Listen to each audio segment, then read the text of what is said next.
विनिशा शाम को अपने पति के लिए जूस बना रही थी, तभी उसकी छोटी बहन पूनम का फोन आया। उसने ने जल्दी से फोन रिसीव किया और कहा, मैं अभी तुझे ही याद कर रही थी। तुझे आम का जूस पसंद है ना, इसलिए जब भी बनाती हूँ हमेशा तेरी याद आ जाती है।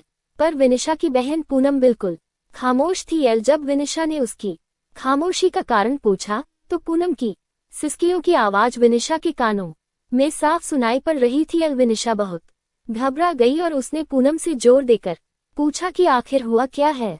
तब पूनम ने डरते डरते बताना शुरू किया कि अभी मेरे मोबाइल पर किसी अनजान व्यक्ति का फोन आया था और वह मुझे कह रहा था कि वह मुझे जानता है और उसके पास मेरी कुछ फोटोज है, और अगर मैंने उसकी बातें और शर्त नहीं मानी तो वह उन फोटोज को इंटरनेट पर डाल देगा। तब विनिशा ने पूनम से कहा, पूनम ऐसे ही कोई गलत नंबर होगा, कोई सिरफिरा ऐसे ही तेरे मजे ले रहा होगा, तू डर मत, कुछ नहीं होगा ऐसा वैसा।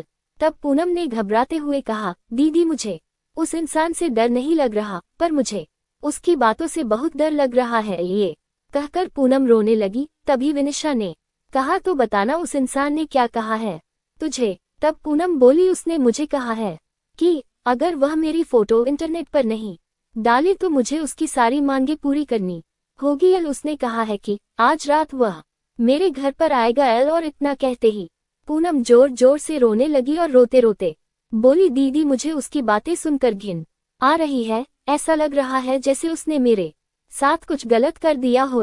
अगर अभी वह मेरे सामने आ जाए तो मैं उसे इसी वक्त जान से मार दूंगी। इतना कहकर पूनम चीखने लगी। तभी विनिशा ने पूनम से कहा, अरे पूनम तू संभाल अपने आपको, और मुझे उस घिनौने इंसान के नंबर भेज, मैं उसे अभी मजा चखाती हूँ। ये कहकर विनिशा ने फोन काट दिया।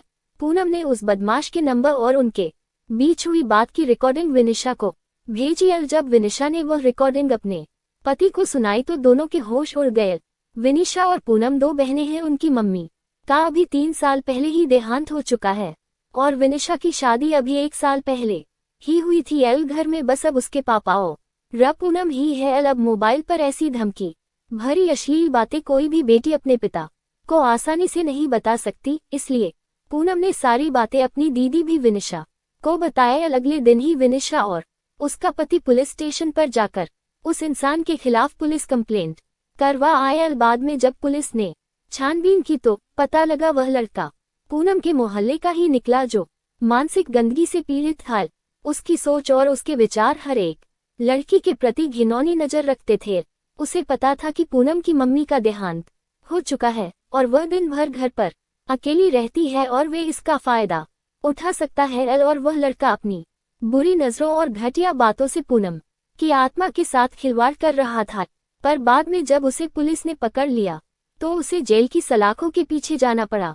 आज भी हमारे समाज में उस जैसे मानसिक रोगी बैठे हैं जो हजारों लड़कियों की आत्मा के साथ खिलवाड़ कर रहे हैं। इनमें से कुछ लड़कियां तो मजबूत होती है जो ऐसे रोगियों को अच्छा सबक सिखाती है, और कुछ लड़कियां उनसे डर जाती है और उनकी मांगों को पूरा करते करते उनकी घिनौनी नजरों का शिकार बनती है। पर आज समय आ गया है कि ऐसे मानसिक रोगियों को हम लड़कियां ही सबक सिखा सकती है, इसलिए लड़कियों को उनसे डरने की बजाय उनका डटकर सामना करना चाहिए।